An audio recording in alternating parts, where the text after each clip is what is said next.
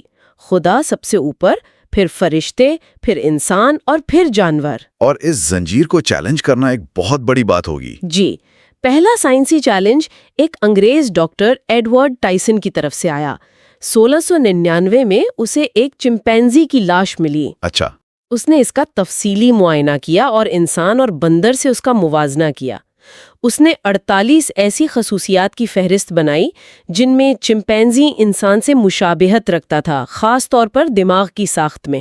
یہ تو پہلی بار تھا کہ انسان اور جانور کے درمیان جسمانی تعلق کو اتنی سائنسی تفصیل سے پیش کیا گیا۔ بالکل۔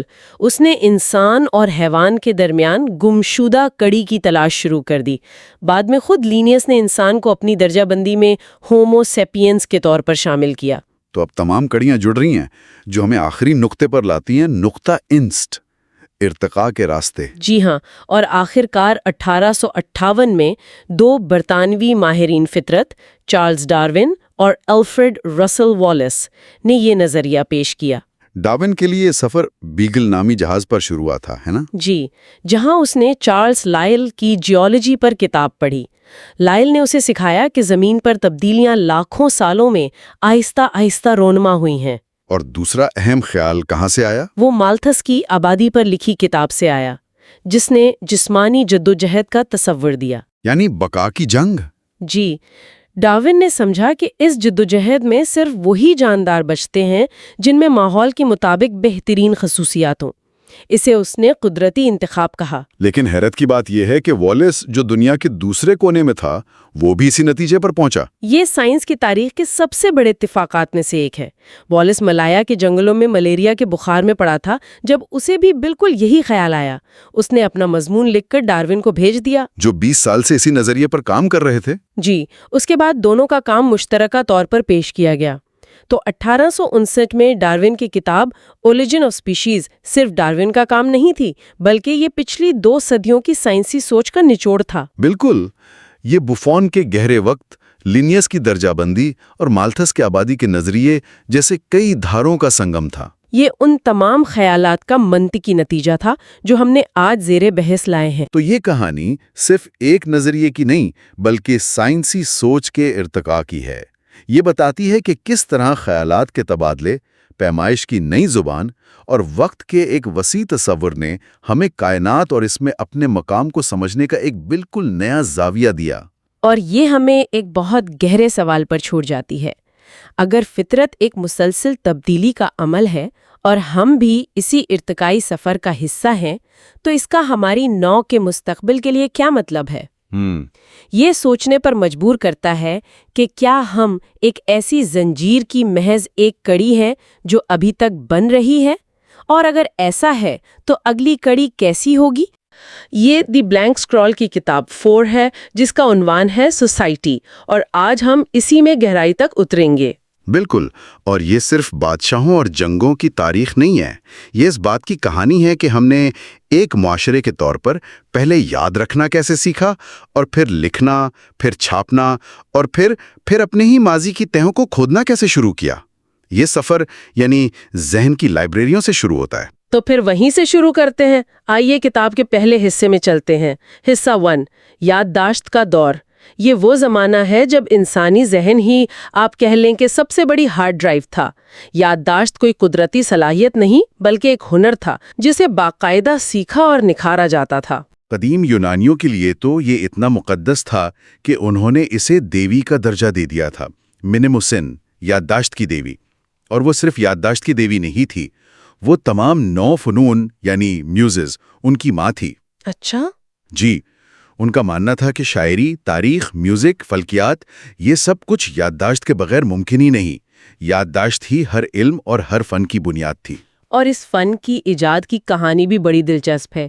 سیویس کے سائمونڈیز نامی ایک شاعر کو اس کا موجد کہا جاتا ہے۔ قصہ کچھ یوں ہے کہ وہ ایک امیر آدمی کی دعوت میں تھا اور اس نے میزبان کی شان میں ایک نظم پڑھی، لیکن اس نظم میں اس نے 2 دیوتاؤں کیسٹر اور پولکس کی بھی تعریف کر دی۔ اس پر میزبان ناراض ہو گیا۔ اس نے سائمنڈیز کو آدھے پیسے دیے اور کہا، باقی آدھے ان دیوتاؤں سے جا کر لو جن کی تم نے اتنی تعریف کی ہے۔ کچھ ہی دیر بعد سائمونڈیز کو ایک پیغام ملا کہ 2 نوجوان اس سے ملنے کے لیے باہر انتظار کر رہے ہیں۔ وہ جیسے ہی ہال سے باہر نکلا، پوری عمارت کی چھت اندر گر گئی۔ تمام مہمان ملبے تلے دب کر ہلاک ہو گئے اور لاشیں اتنی بری طرح مسخ ہو چکی تھیں کہ کوئی انہیں پہچان ہی نہیں پا رہا تھا۔ اور یہیں سے وہ دریافت ہوئی جس نے سب کچھ بدل دیا۔ سائمنڈیز نے، جو اکیلا بچ گیا تھا، اپنی آنکھیں بند کیں اور ذہنی طور پر اس پورے ہال کا نقشہ بنایا۔ اس نے یاد کیا کہ کون سا مہمان کس کرسی پر کس ترتیب سے بیٹھا تھا، اور اس ذہنی نقشے کی مدد سے اس نے ایک ایک کر کے ہر لاش کی شناخت کروا دی۔ اسی لمحے اسے احساس ہوا کہ ترتیب اور جگہ یہی ہر چیز کو یاد رکھنے کی کنجی ہے۔ اور اسی سے یادداشت کا فن یا میموری آرٹ پیدا ہوا۔ یہ مقامات اور تصویروں والی ٹیکنیک کیا ہے؟ یہ حیرت انگیز طور پر مؤثر ہے۔ آپ اپنے ذہن میں ایک جانی پہچانی جگہ کا تصور کرتے ہیں، جیسے آپ کا اپنا گھر۔ اسے محل یادداشت یا میموری پیلس کہتے ہیں۔ اچھا۔ پھر جن چیزوں کو آپ نے یاد رکھنا ہے، ان کی عجیب اور ناقابل فراموش ذہنی تصاویر بنا کر اس گھر کے مختلف کمروں میں ترتیب سے رکھ دیتے ہیں۔ مثلا اگر آپ کو ایک تقریر یاد کرنی ہے تو پہلا نقطہ دروازے پر، دوسرا ہال میں، تیسرا باورچی خانے میں۔ جب آپ کو تقریر کرنی ہو تو آپ ذہنی طور پر اس گھر میں چلتے جاتے ہیں اور ہر جگہ سے وہ تصویر اٹھا کر اپنا نقطہ یاد کر لیتے ہیں۔ ایک منٹ، کیا یہ واقعی کام کرتا ہے؟ یعنی اس تکنیک سے لوگ کیا کچھ کر سکتے تھے؟ ذرائع میں کچھ مثالیں ہیں جو ناقابل یقین لگتی ہیں، جیسے سینیکا نامی ایک شخص 200 شعری مصرے سن کر انہیں الٹی ترتیب میں سنا سکتا تھا۔ جی بالکل۔ یا سینٹ آگسٹائن کا ایک دوست تھا جو ورجل کی پوری کتاب الٹی سنا دیتا تھا۔ یہ کیسے ممکن ہے؟ یہ بالکل ممکن تھا۔ ان کے ذہن اسی طرح تربیت یافتہ تھے۔ یہ آج ہمارے لیے ناقابل یقین اس لیے لگتا ہے کیونکہ ہم نے اپنی یادداشت کی یہ صلاحیت تحریر اور اب ڈیجیٹل ڈیوائسز کے حوالے کر دی ہے، لیکن اس وقت یہی سب کچھ تھا۔ ایلیاڈ اور اوڈیسی جیسی عظیم نظمیں جن میں ہزاروں مصرے ہیں، ہاں، وہ تحریر کے بغیر ہی نسل در نسل منتقل ہوئیں۔ وہ گائکوں یا بارڈز کے ذہنوں میں محفوظ تھیں۔ تو یہ ایک بہت بڑے پیمانے پر کھیلا جانے والا چائنیز وسپر کا کھیل نہیں تھا؟ مطلب کیا لوگ اس میں تبدیلیاں نہیں کر دیتے تھے؟ کیا اس بات کا ڈر نہیں تھا کہ اصل کہانی راستے میں ہی کہیں گم ہو جائے گی؟ بہت اچھا سوال ہے۔ یقیناً کچھ تبدیلیاں آتی ہوں گے، لیکن شاعری کی ساخت، اس کا میٹر اور ردم اسے بڑی حد تک محفوظ رکھتے تھے۔ یہ اسے گڑمڑ ہونے سے بچاتے تھے۔ زبانی روایت کمزور ضرور تھی، لیکن اس نے تہذیب کو ہزاروں سال تک زندہ رکھا۔ واہ! تو یہ تھا یادداشت کا دور۔ اس کے ساتھ ہی پہلا حصہ ختم ہوتا ہے۔ اب آتے ہیں اس انقلاب پر جس نے اس سلطنت کو ہمیشہ کے لیے ختم کر دیا۔ حصہ 2، لکھا ہوا لفظ اور پرنٹنگ کا انقلاب۔ یہاں سے تحریر اور چھپائی کا دور شروع ہوتا ہے۔ لیکن حیران کی بات یہ ہے کہ اس وقت کے سب سے بڑے مفکر سقراط اس ایجاد سے بالکل خوش نہیں تھے۔ بالکل نہیں۔ افلاطون کے مطابق سقراط کا ماننا تھا کہ تحریر انسانوں کو ذہنی طور پر سست اور کاہل بنا دے گی۔ اس نے کہا تھا کہ یہ سیکھنے والوں کی روح میں فراموشی پیدا کرے گی کیونکہ وہ اپنی یادداشت کا استعمال چھوڑ دیں گے۔ وہ باہر لکھی ہوئی علامتوں پر انحصار کریں گے، اندر سے یاد نہیں کریں گے۔ ان کے پاس علم کا دکھاوا ہوگا، حقیقی سمجھ نہیں۔ یہ تو حیرت کی بات ہے۔ سقراط کی یہ فکر آج بھی زندہ ہے۔ ہم بھی تو یہی کہتے ہیں کہ گوگل اور سمارٹ فونز نے ہماری یاد رکھنے کی صلاحیت کو کمزور کر دیا ہے۔ گویا وہ 2500 سال پہلے ہمارے دور کی پیش گوئی کر رہا تھا۔ ہر نئی انفارمیشن ٹیکنالوجی اپنے ساتھ یہی خوف لے کر آتی ہے کہ ہم کچھ قیمتی چیز کھو دیں گے، اور قرون وسطیٰ میں تحریر نے علم کو محفوظ تو کیا، لیکن ایک اور مسئلہ پیدا کر دیا۔ اس نے معاشرے کو 2 حصوں میں تقسیم کر دیا، وہ جو لاطینی پڑھ سکتے تھے یعنی چرچ اور حکمراں طبقہ، اور عوام جو اپنی مقامی زبانیں بولتے تھے۔ علم کتابوں میں قید تھا، اور اس قید خانے کی چابی صرف چند لوگوں کے پاس تھی۔ لیکن کچھ لوگ تھے جو اس علم کی حفاظت کر رہے تھے، ہے نا؟ بینیڈکٹائن راہبوں کی طرح۔ جی ہاں، ان کا کردار بہت اہم ہے۔ انہوں نے اپنی خانقاہوں کے کتابت خانوں یعنی اسکرپٹوریمز میں بیٹھ کر خاموشی سے قدیم یونانی اور رومی فلسفے، سائنس اور ادب کی کتابوں کو ہاتھ سے نقل کیا۔ یہ ایک تھکا دینے والا اور سست کام تھا، لیکن اسی کی بدولت یہ علم ہم تک پہنچا۔ ان کا ایک مشہور قول تھا، کتب خانے کے بغیر خانقاہ ایسی ہے جیسے اسلحہ خانے کے بغیر قلعہ۔ لیکن ہاتھ سے نقل کرنا بہت سست کام ہے۔ یہیں پر مینز کا ایک سنار یوہانس گٹنبرگ دنیا بدلنے والا تھا۔ ہم اسے حرکت پذیر ٹائپ کا موجد کہتے ہیں، لیکن اس کا اصل کمال کچھ اور تھا، ہے نا؟ اس کا اصل کمال ایک پورا نظام بنانا تھا۔ ذرائع کے مطابق اس کی سب سے انقلابی ایجاد ٹائپ کاسٹنگ کے لیے ایک ایڈجسٹیبل سانچہ تھا۔ یہ ایک چھوٹا سا ہاتھ میں پکڑنے والا آلہ تھا جس کی چوڑائی کو کم یا زیادہ کیا جا سکتا تھا۔ اچھا۔ اس کی وجہ سے آئی جیسے پتلے اور ڈبلیو جیسے چوڑے حروف کو ایک ہی اونچائی کے ساتھ تیزی سے اور بڑی تعداد میں بنانا ممکن ہو گیا۔ یہ ایک مشین ٹول تھا، ایک ایسا آلہ جو پرنٹنگ کے پرزے یعنی ٹائپ خود بناتا تھا۔ لیکن چین اور کوریا میں تو پرنٹنگ اس سے بھی پہلے شروع ہو چکی تھی، وہاں یہ انقلاب کیوں نہیں آیا؟ 2 بڑی وجوہات تھیں۔ پہلی، مقصد کا فرق۔ مشرق میں پرنٹنگ کا مقصد اکثر علم کا پھیلاؤ نہیں بلکہ مقدس متون کی بالکل درست نقل تیار کرنا تھا تاکہ ان کی توثیق ہو یا ان سے جادوئی فوائد حاصل ہوں۔ دوسرا اور زیادہ بڑا مسئلہ زبان کا تھا۔ چینی زبان میں ہزاروں حروف ہیں۔ ہاں۔ ان سب کے لیے الگ الگ ٹائپ بنانا اور انہیں ترتیب دینا ایک ڈراؤنا خواب تھا، جبکہ یورپ کی زبانوں میں صرف 2 درجن کے قریب حروف تہجی تھے، جس نے اس عمل کو 1000 گنا آسان بنا دیا۔ اور ذرائع میں یہ بھی ذکر ہے کہ چین میں چھپائی کا ایک اور بڑا استعمال کاغذی کرنسی اور تاش کے پتوں کے لیے بھی ہوا۔ ایسا اکثر ہوتا ہے۔ شاید علم سے پہلے پیسہ اور جوا مغرب تک پہنچے۔ تیسرے حصے میں داخل ہوتے ہیں، حصہ 3، لاطینی سے مقامی زبانوں تک۔ تو پرنٹنگ پریس آ گیا ہے۔ اب سوال یہ تھا کہ کتابیں کس زبان میں چھاپی جائیں، لاطینی میں جو صرف پڑھے لکھے لوگ سمجھتے تھے، یا مقامی زبانوں میں جو عوام بولتی تھی۔ اور اسی فیصلے نے جدید دنیا کی بنیاد رکھی۔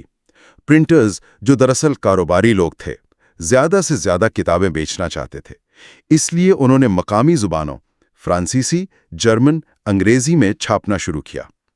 اس سے پہلے ہر علاقے کی اپنی بولی تھی، کوئی ایک معیاری فرانسیسی یا جرمن زبان نہیں تھی۔ پرنٹرز کو فیصلہ کرنا پڑتا تھا کہ وہ کون سی بولی استعمال کریں گے، اور جس بولی کا وہ انتخاب کرتے وہی آہستہ آہستہ پورے ملک کا معیار بن جاتی۔ مجھے یہ ولیم کیکسٹن والی کہانی بہت پسند ہے۔ یہ ایک چھوٹا سا واقعہ ہے جو ایک بہت بڑی تبدیلی کو ظاہر کرتا ہے۔ کیکسٹن انگلینڈ کا پہلا پرنٹر تھا، اور اسے فیصلہ کرنا تھا کہ انگریزی آخر ہے کیا۔ اس نے خود یہ قصہ سنایا۔ کچھ تاجر جو لندن سے تھے، سفر کرتے ہوئے کینٹ کے ساحل پر ایک گھر میں رکے اور انہوں نے انڈے مانگے، ایگز۔ گھر کی مالکن جو مکانی کینٹش بولی بولتی تھی، ان کی بات سمجھ نہ سکی۔ اس نے غصے سے کہا کہ وہ فرینچ نہیں بولتی۔ آخرکار ایک اور تاجر نے، جسے مکانی بولی آتی تھی، ایرن کہا، تب جا کر اسے سمجھ آیا۔ یہ تو زبردست ہے۔ تو انگریزی زبان کا مستقل اس بات پر طے ہوا کہ خاتون کو انڈے سمجھ نہیں آئے۔ آج بھی تو یہی ہوتا ہے۔ کراچی اور لاہور کی اردو میں کتنا فرق ہے۔ بالکل۔ کیکسٹن نے خود سے پوچھا، آج کل ایک شخص کو کیا لکھنا چاہیے، ایجس یا ایرن؟ اس نے لندن اور اس کے آس پاس کی پڑھی لکھی بولی کا انتخاب کیا اور وہی جدید انگریزی کی بنیاد بنی۔ اس معیاری بندی نے قومی ادب کو جنم دیا۔ جب مارٹن لوتھر نے بائبل کا جرمن میں ترجمہ کیا اور اسے چھاپا تو اس نے صرف مذہب میں انقلاب برپا نہیں کیا بلکہ اس نے جدید جرمن زبان کی بنیاد بھی رکھ دی۔ جی بالکل۔ تو یہ حصہ اس بات پر ختم ہوتا ہے کہ لوگوں کے پاس اب اپنی زبان میں چھپی ہوئی کتابیں تھیں۔ اب وہ صرف بائبل نہیں پڑھ رہے تھے، انہوں نے اپنی تاریخ کو بھی نئے سرے سے پڑھنا اور لکھنا شروع کر دیا ہوگا۔ جی، اور یہیں سے ہم اپنے اگلے حصے کی طرف بڑھتے ہیں۔ حصہ 4، ماضی کی دریافت۔ تو ایک بار جب معاشرے اپنے حال کو اپنی زبان میں ریکارڈ کرنے لگے تو انہوں نے اپنے ماضی کو بھی تنقیدی نظر سے دیکھنا شروع کیا۔ تاریخ ایک علم کے طور پر کیسے پیدا ہوئی؟ اس کی جڑیں بھی قدیم یونان میں ہیں۔ لفظ ہسٹری یونانی لفظ ہسٹوریا سے نکلا ہے، جس کا مطلب ہے تحقیق یا تفتیش۔ ہیروڈوٹس نے مختلف ثقافتوں کا سفر کیا اور جو کچھ دیکھا اسے ریکارڈ کرنے کی کوشش کی۔ اس کے بعد سوسیڈائٹس آیا، جس نے پیلوپونیشین جنگ کی ایسی موضوعی رپورٹنگ کی جو جذبات سے پاک ہو اور مستقبل کے لیے ایک سبق ہو۔ لیکن پھر عیسائیت کے آنے سے یہ نظریہ بدل گیا۔ سینٹ آگسٹائن کی کتاب خدا کا شہر نے تاریخ کو ایک سیدھی لکیر کے طور پر پیش کیا جس کا ایک الہی مقصد تھا۔ تو تاریخ تحقیق سے ہٹ کر تصدیق کا ذریعہ بن گئی، یعنی ایک ایسی کہانی کو ثابت کرنا جس پر آپ پہلے سے ہی یقین رکھتے ہیں۔ بالکل، تاریخ کا مقصد سچائی کی تلاش نہیں بلکہ خدا کے منصوبے کو سمجھنا بن گیا۔ یہ تنقیدی روح نشاط ثانیہ میں دوبارہ زندہ ہوئی، خاص طور پر لورینزو والا کے کام میں، جو ایک طرح کا لسانی جاسوس تھا۔ اچھا۔ اس نے کانسٹانٹن کا عطیہ نامی ایک دستاویز کا تجزیہ کیا۔ یہ وہ دستاویز تھی جس کی بنیاد پر پوپ اٹلی پر اپنی دنیاوی حکمرانی کا دعویٰ کرتے تھے۔ اور والا نے اسے جعلی ثابت کر دیا؟ ہاں، صرف زبان کی بنیاد پر۔ اس نے ثابت کیا کہ دستاویز میں استعمال ہونے والی لاطینی زبان 4 صدی کی نہیں جب قسطنطین زندہ تھا بلکہ 8ویں صدی کی ہے۔ اس میں ایسے الفاظ اور محاورے تھے جو قسطنطین کے دور میں موجود ہی نہیں تھے۔ یہ ایک ناقابل تردید ثبوت تھا کہ یہ ایک جعلسازی تھی۔ اس نے دکھایا کہ تاریخ کو مقدس متن کے طور پر نہیں بلکہ ثبوت کی بنیاد پر پرکھا جانا چاہیے۔ اور پھر وہ لوگ آئے جو صرف کتابیں نہیں پڑھتے تھے بلکہ زمین کھود کر تاریخ نکالتے تھے۔ ہینڈرک شلیمن کی کہانی تو کسی فلم کی طرح ہے۔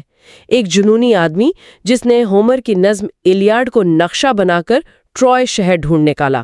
وہ ایک امیر کاروباری آدمی تھا جسے بچپن سے ہی ٹروائے کو ڈھونڈنے کا جنون تھا۔ سب ماہرین آثار قدیمہ اسے پاگل سمجھتے تھے، لیکن اس نے ترکی میں ایک جگہ پر کھدائی شروع کر دی اور 1873 میں اسے وہ مل گیا جس کی اسے تلاش تھی۔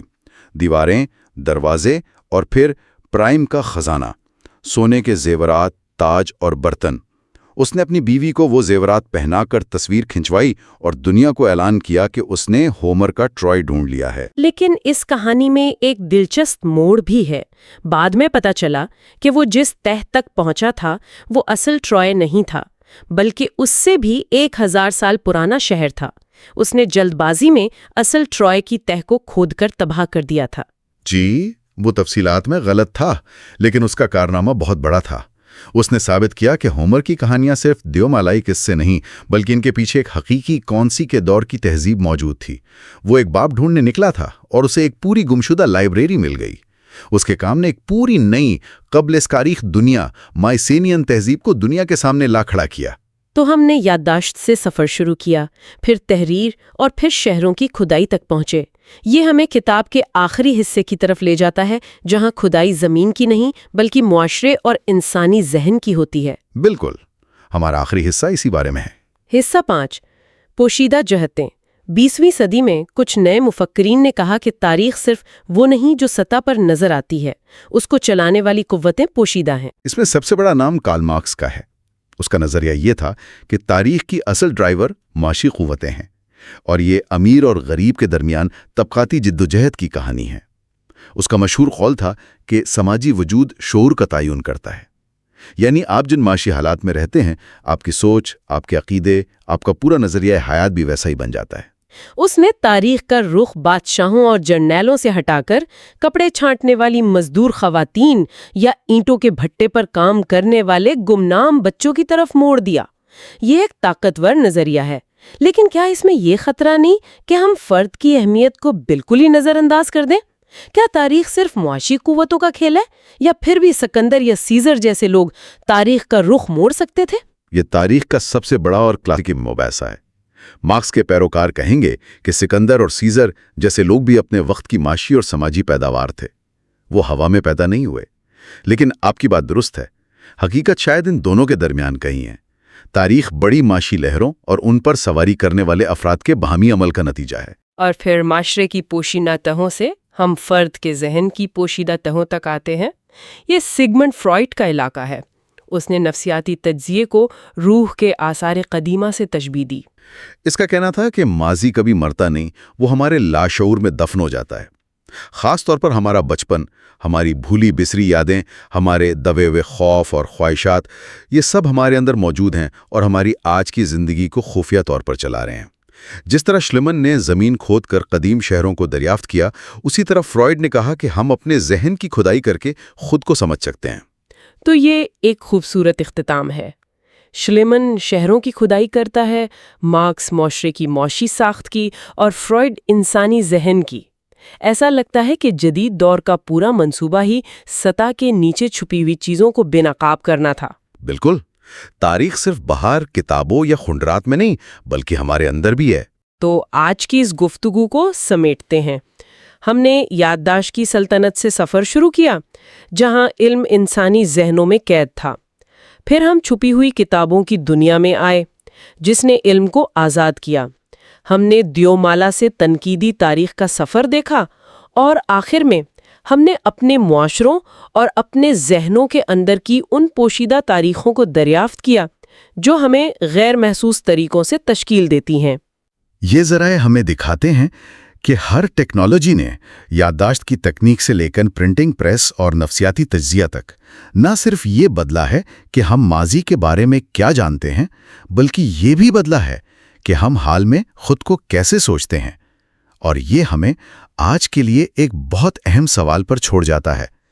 ڈیجیٹل معلومات کے ہمارے اپنے دور میں، جہاں ہر چیز ریکارڈ ہو رہی ہے، ہم کس قسم کی نئی تاریخ تخلیق کر رہے ہیں، اور ہم اپنی ہی کہانی کے کن حصوں کو نادانستہ طور پر نظر انداز کر رہے ہیں یا مٹا رہے ہیں۔ تمام انسانیت ایک ہے۔ جب یورپی مہم جو پہلے بار امریکہ پہنچے تو ان کے ذہن میں آخر تھا کیا؟ وہ کیا ڈھونڈ رہے تھے؟ دیکھیے، ان کے ذہنوں میں قدیم یونانی اور رومی کہانیاں بھری ہوئی تھیں۔ اچھا۔ انہیں لگتا تھا کہ دنیا کے دور دراز کناروں پر عجیب و غریب مخلوقات بستی ہیں۔ جیسے کس قسم کی مخلوقات؟ جیسے سائیکلوپس، یعنی ایک آنکھ والے دیو، یا پھر پینوٹی۔ پیناٹی؟ جی، جن کے کان اتنے بڑے تھے کہ وہ انہیں کمبل کی طرح اوڑھ کر سو سکتے تھے۔ مطلب یہ ان کا تصور تھا۔ یعنی وہ انسان نہیں بلکہ عفریت یا مونسٹرز کی توقع کر رہے تھے۔ بالکل۔ لیکن پھر کولمبس واپس آیا، اور اس نے کیا بتایا؟ کولمبس نے جو بتایا اس نے سب کو حیران کر دیا۔ اس نے کہا کہ اسے کوئی عفریت نہیں ملا، بلکہ انسان ملے۔ جی، خوبصورت جسم اور اچھے چہروں والے لوگ۔ صرف اس ایک رپورٹ نے یورپ میں ایک بہت بڑا مذہبی اور فلسفیانہ بحران کھڑا کر دیا۔ ایک منٹ، صرف ایک شخص کی رپورٹ سے ایک مذہبی بحران؟ یہ کیسے ممکن ہے؟ سوال یہ تھا کہ اگر یہ لوگ واقعی انسان ہیں تو کیا وہ آدم کی اولاد ہیں؟ اور اگر ہیں تو کیا انہیں بائبل کی تعلیمات کے دائرے میں لایا جا سکتا ہے؟ کیا انہیں بپتسمہ دیا جا سکتا ہے؟ صحیح، یہ تو صدیوں پرانے عقائد کی بنیادوں پر سوال اٹھا رہا تھا۔ جی، سینٹ آگسٹین نے بہت پہلے یہ نظریہ تو دیا تھا کہ کوئی بھی مخلوق چاہے کتنی ہی عجیب لگے، اگر وہ انسان ہے تو آدم ہی کی نسل سے ہے۔ لیکن یہ صرف ایک نظریاتی بات تھی۔ لیکن جب ہسپانوی فاتحین وہاں پہنچے تو یہ معاملہ نظریاتی نہیں رہا۔ بالکل نہیں، یہ بہت عملی ہو گیا۔ فاتحین نے ان مقامی لوگوں کو غلام بنانا چاہا اور ان کی زمینوں پر قبضہ کرنا چاہا۔ جی، اور اس کے لیے انہوں نے دلیل دی کہ یہ لوگ فطری طور پر کمتر ہیں، شاید پوری طرح انسان بھی نہیں۔ اور اسی کے جواب میں پھر پوپ نے کچھ کیا؟ جی، 1537 میں پوپ پال سویم نے ایک تاریخی فرمان جاری کیا، سبلیمس ڈیوس۔ اچھا۔ جس میں انہوں نے 2 ٹوک الفاظ میں کہا کہ مقامی باشندے حقیقی انسان ہیں اور انہیں ان کی آزادی اور املاک سے محروم نہیں کیا جا سکتا۔ اور اسی کشمکش کے بیچ سے بارتھولومے دی لاس کاسا جیسا کردار سامنے آتا ہے۔ یہ کہانی تو بہت دلچسپ ہے۔ وہ خود ایک فاتح تھا، ہے نا؟ اور غلام دیے گئے تھے۔ پھر کیا ہوا؟ 40 سال کی عمر میں اس کا ضمیر جاگ گیا۔ اس نے سب کچھ چھوڑ دیا اور اپنی باقی زندگی مقامی لوگوں کے حقوق کے لیے لڑتے ہوئے گزاری۔ تو اس کی کوششوں کا نتیجہ کیا نکلا؟ کوئی بڑی تبدیلی آئی؟ اس کی کوششوں سے 1555 میں ویلادولید، اسپین میں ایک تاریخی بحث ہوئی۔ اچھا۔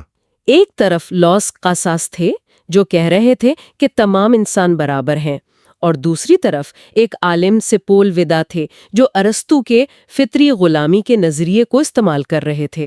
یعنی کچھ لوگ قدرتی طور پر غلام بننے کے لیے ہی پیدا ہوتے ہیں۔ بالکل۔ تو اس بحث کا فاتح کون تھا؟ کوئی واضح فاتح نہیں تھا، لیکن اس بحث کا اثر بہت گہرا ہوا۔ اسپینش سلطنت نے اپنی پالیسیوں میں تبدیلی کی۔ اچھا۔ اور یہاں تک کہ فتح یا کانکویسٹ جیسے لفظ کے استعمال پر پابندی لگا دی گئی۔ واقعی؟ جی، اس کی جگہ پیسیفیکیشن یعنی امن قائم کرنا جیسے نرم الفاظ استعمال کیے جانے لگے۔ اس سے ظاہر ہوتا ہے کہ سوچ میں ایک تبدیلی آ رہی تھی۔ بالکل۔ تو انسانیت کی تعریف پر تو مذہبی اور قانونی بحث ہو گئی، لیکن کیا کسی نے ان نئے معاشروں کو سائنسی نظر سے بھی سمجھنے کی کوشش کی؟ یہی اگلا بڑا قدم تھا، اور یہ ہمیں ہمارے دوسرے حصے کی طرف لے جاتا ہے۔ حصہ 2، قدیمیت کا جھٹکا۔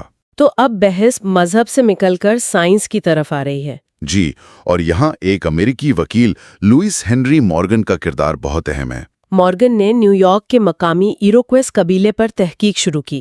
اس سے پہلے عام خیال یہ تھا کہ یہ قدیم معاشرے کسی سنہری دور سے بھٹک کر زوال کا شکار ہو گئے ہیں۔ یعنی انہیں ایک ٹوٹی ہوئی یا گری ہوئی تہذیب سمجھا جاتا تھا۔ بالکل۔ مورگن نے اس نظریے کو مکمل طور پر رد کر دیا۔ اس نے کہا کہ یہ معاشرے گرے ہوئے نہیں ہیں، بلکہ یہ خود ایک مکمل اور فعال نظام ہے۔ اچھا۔ ان کے رسم و رواج، ان کی حکومت، ان کی زبان، یہ سب بے معنی نہیں بلکہ ایک منطقی اور مربوط نظام کا حصہ ہیں۔ یہ ایک انقلابی سوچ تھی۔ اور اس نے اس پر تحقیق کیسے کی؟ اس کا طریقہ کار بھی تو بہت نیا تھا، ہے نا؟ بہت جدید تھا۔ اس نے دنیا بھر میں مشنریوں اور سرکاری ایجنٹوں کو سوال نامے بھیجے۔ سوال نامے؟ جی، وہ مختلف قبائل کے رشتہ داری کے نظام پر ڈیٹا اکٹھا کر رہا تھا، کون کس سے شادی کر سکتا ہے، وراثت کیسے تقسیم ہوتی ہے، وغیرہ۔ تو یہ تو سماجی علوم میں بڑے پیمانے پر ڈیٹا اکٹھا کرنے کی ابتدائی کوششوں میں سے ایک تھی۔ بالکل۔ اور اسی ڈیٹا سے اسے ایک حیران کن چیز ملی۔ کیا؟ ایک ایسی چیز جس نے سب کچھ بدل دیا۔ اسے جنوبی ہندوستان کے ایک مشنری سے جواب ملا۔ جب اس نے اس ڈیٹا کا موازنہ شمالی امریکہ کے ایروکوس قبیلے سے کیا تو اسے پتا چلا کہ دونوں کے رشتہ داری کے نظام میں گہری، ناقابل یقین مماثلت ہے۔ ایک منٹ، شمالی امریکہ اور جنوبی ہندوستان، ہزاروں میل کا فاصلہ، کوئی ظاہری تعلق بھی نہیں، یہ کیسے ممکن ہے؟ یہی مورگن کا آہا لمحہ تھا۔ اس نے اس مماثلت کی بنیاد پر یہ نظریہ پیش کیا کہ امریکی انڈینز کی ابتدا ایشیا سے ہوئی تھی۔ واہ! اس نے زبان کے بجائے سماجی ڈھانچے کے بنیاد پر ایک تاریخی تعلق جوڑ دیا تھا۔ صحیح۔ اس کے بعد مورگن نے انسانی ترقی کا ایک 3 مرحلوں پر مشتمل نظریہ پیش کیا: وحشت، بربریت اور تہذیب۔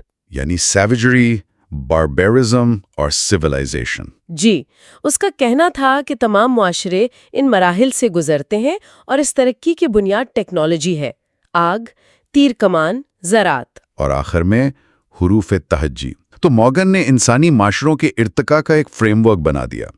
اس نے یقینی طور پر ایک زیادہ منظم سائنس کے لیے دروازہ کھول دیا ہوگا۔ آپ نے بالکل صحیح پکڑا، اور یہیں سے ہم اپنے اگلے حصے میں داخل ہوتے ہیں۔ حصہ 3، ثقافت کی سائنس۔ مورگن کے کام کو ایک انگریز مفکر ایڈورڈ برنٹ ٹائلر نے آگے بڑھایا۔ ٹائلر کا سب سے بڑا کارنامہ یہ تھا کہ اس نے ثقافت یا کلچر کے لفظ کا مطلب ہی بدل دیا۔ اچھا۔ اس سے پہلے ثقافت کا کیا مطلب سمجھا جاتا تھا؟ اس سے پہلے ثقافت کا مطلب تھا اعلیٰ فنون، ادب، موسیقی، یعنی وہ چیزیں جو صرف اشرافیہ یا پڑھے لکھے طبقے کے پاس ہوتی ہیں۔ صحیح، ایک عام کسان کو باثقافت نہیں سمجھا جاتا تھا۔ بالکل۔ ٹائلر نے اسے ایک تنگ نظر تعریف سے نکال کر ایک وسیع سائنسی اصطلاح بنا دیا۔ اس کی تعریف آج بھی استعمال ہوتی ہے۔ کیا ہے وہ تعریف؟ ثقافت وہ پیچیدہ مجموعہ ہے جس میں علم، عقیدہ، فن، اخلاقیات، قانون، رسم و رواج اور وہ تمام صلاحیتیں اور عادات شامل ہیں جو انسان معاشرے کے ایک رکن کی حیثیت سے حاصل کرتا ہے۔ واہ! تو اچانک ہر معاشرہ، چاہے وہ کتنا ہی چھوٹا یا دور دراز کیوں نہ ہو، ثقافت کا حامل ہو گیا؟ جی، یہ سوچ میں ایک بہت بڑی تبدیلی تھی۔ دلچسپ۔ اس نے یہ بھی ایک تصور پیش کیا جسے وہ سروائیولز یعنی باقیات کہتا تھا۔ یہ وہ رسم و رواج ہیں جو ایک پرانے معاشرے سے نئے معاشرے میں بغیر کسی عملی وجہ کے محض عادت کی وجہ سے منتقل ہو جاتے ہیں۔ کوئی مثال؟ جیسے آج بھی ہم کمپیوٹر پر سیو کرنے کے لیے فلاپی ڈسک کا آئیکن استعمال کرتے ہیں، حالانکہ فلاپی ڈسک تو کب کی ختم ہو چکی ہے۔ بالکل یہی مثال ہے۔ یہ ایک ثقافتی باقیات ہے۔ ٹائلر نے اسی منطق کو مذہب پر بھی لاگو کیا اور اینیمزم یعنی روحیت کا نظریہ پیش کیا۔ روحیت؟ یعنی یہ عقیدہ کہ تمام چیزوں، پودوں، جانوروں، پتھروں میں روح ہوتی ہے۔ اس کے مطابق یہ مذہب کی سب سے ابتدائی شکل تھی جو آہستہ آہستہ ترقی کرتے ہوئے توحید پرستی تک پہنچی۔ اوہ! تو وہ یہ کہہ رہا تھا کہ توحید پرست مذاہب بھی اسی ارتقائی عمل کا نتیجہ ہیں۔ یہ بات تو اس وقت کے لیے بہت متنازعہ ہوگی۔ بہت زیادہ۔ یہ ایک بہت بڑا چیلنج تھا۔ بعد میں فرانس بواس جیسے ماہرین نے اس نظریے میں مزید بہتری کی۔ اچھا۔ بواس نے کہا کہ تمام ثقافتیں ایک سیدھی لکیر پر ترقی نہیں کرتی، بلکہ ہر ثقافت کا اپنا ایک منفرد تاریخی راستہ ہوتا ہے۔ یہ بہت دلچسپ ہے کہ کیسے ایک نئی دنیا نے انسانیت اور ثقافت کے بارے میں سوچ کو مکمل طور پر بدل دیا۔ کیا اس کا اثر کسی اور چیز پر بھی پڑا، جیسے دولت کے بارے میں سوچ پر؟ یہ ایک بہترین سوال ہے، کیونکہ جس طرح انسانیت کا تصور بدلا، اسی طرح دولت کا تصور بھی بدلا، اور یہ ہمیں ہمارے اگلے حصے کی طرف لے جاتا ہے۔ حصہ 4، دولت کی پھیلتی کائنات۔ تو پرانے زمانے میں دولت کے بارے میں کیا سوچا جاتا تھا؟ 18ویں صدی تک غالب نظریہ مرکنٹائلزم کا تھا۔ اس نظریے کے مطابق دنیا میں دولت کی ایک مقررہ مقدار ہے، جیسے ایک کیک۔ اگر ایک ملک اس کیک کا بڑا حصہ لے لیتا ہے تو دوسرے کے لیے کم بچے گا، اور دولت کا پیمانہ سونا اور چاندی تھا۔ یعنی یہ ایک صفر حاصل کا کھیل، زیرو سم گیم تھا۔ ایک ملک کی امیری دوسرے کی غریبی کی قیمت پر ہوتی تھی۔ بالکل۔ ہر ملک کی کوشش ہوتی تھی کہ زیادہ سے زیادہ سونا اپنے خزانے میں جمع کرے۔ اور پھر 1776 میں ایک کتاب آئی جس نے اس پورے نظریے کو الٹ دیا۔ جی، ایڈم اسمتھ کی the wealth of nations. Smith نے کہا کہ یہ سارا نظریہ ہی غلط ہے۔ دولت سونے اور چاندی کا ڈھیر نہیں ہے۔ تو پھر کیا ہے؟ اصل دولت کسی ملک کی پیداواری صلاحیت ہے۔ اس نے کہا کہ دولت ایک متحرک چیز ہے جسے پیدا کیا جا سکتا ہے۔ یہ کیک کی طرح نہیں ہے جسے بڑا کیا جا سکتا ہے۔ اور اس نے اس کی کیا مثال دی؟ وہ پن بنانے والی فیکٹری کی مثال بہت مشہور ہے۔ ہاں، اس نے پن بنانے والی فیکٹری کی مثال دی۔ اگر ایک شخص اکیلے پن بنائے تو شاید دن میں ایک بھی نہ بنا پائے۔ صحیح۔ لیکن اگر 10 لوگ کام کو چھوٹے چھوٹے حصوں میں تقسیم کر لیں، ایک تار کاٹ رہا ہے، دوسرا اسے نوکیلا کر رہا ہے، تو وہ مل کر روزانہ 48,000 پنیں بنا سکتے ہیں۔ 48,000؟ جی، یہ ہے محنت کی تقسیم، یعنی ڈویژن آف لیبر۔ اچھا، تو امریکہ کی دریافت نے اس نظریے کو کیسے تقویت دی؟ کیا یہ صرف وہاں سے سونا لانے کے بارے میں نہیں تھا؟ اسمتھ کے مطابق امریکہ کی اصل اہمیت سونا نہیں تھا، بلکہ یہ تھی کہ اس نے یورپی مصنوعات کے لیے ایک بہت بڑی اور نئی مارکیٹ فراہم کی۔ اچھا۔ اس سے تجارت بڑھی، پیداوار بڑھی، اور سب کے لیے دولت پیدا ہوئی۔ کیک کا سائز ہی بڑا ہو گیا۔ لیکن اسمتھ کا ماڈل بھی ہمیشہ کام نہیں کرتا۔ 20ویں صدی میں عظیم کساد بازاری نے دکھایا کہ مارکیٹ خود بخود ٹھیک نہیں ہوتی۔ اور یہیں جان مینارڈ کینز کا کردار آتا ہے۔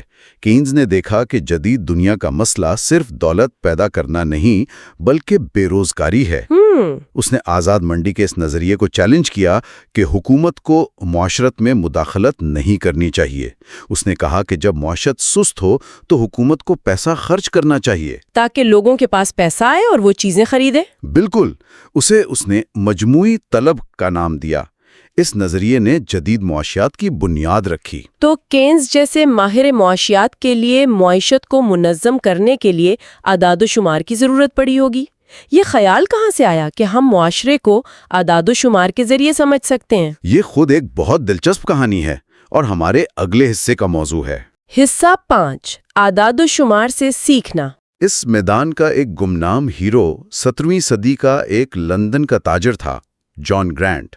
ایک عام تاجر؟ اس نے کیا کیا؟ اس نے اس وقت کے سرکاری ریکارڈز، جنہیں بلز آف مورٹیلٹی کہا جاتا تھا، کا تجزیہ کرنا شروع کیا۔ یہ لندن میں ہر ہفتے ہونے والی اموات کی فہرستیں ہوتی تھیں۔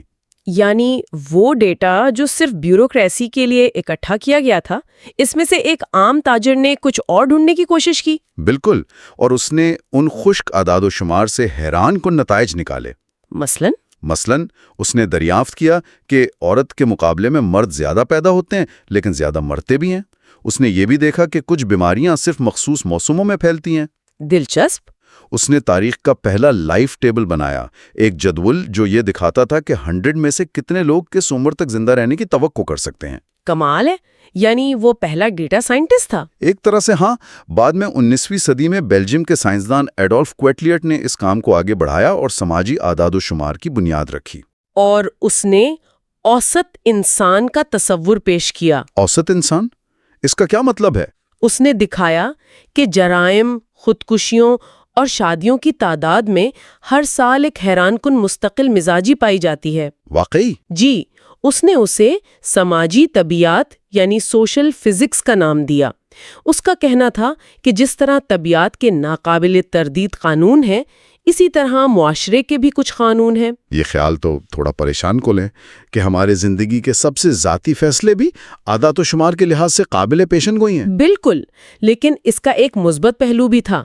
فلورنس نائٹنگیل اس کے کام کی بہت بڑی مداح تھیں۔ اچھا۔ انہوں نے جنگ کے دوران اسپتالوں میں اعداد و شمار کا استعمال کر کے یہ ثابت کیا کہ زیادہ تر فوجی زخموں سے نہیں بلکہ ناقص صفائی کی وجہ سے پھیلنے والی بیماریوں سے مر رہے ہیں۔ اور ان کے کام نے ہزاروں جانیں بچائیں۔ جی ہاں۔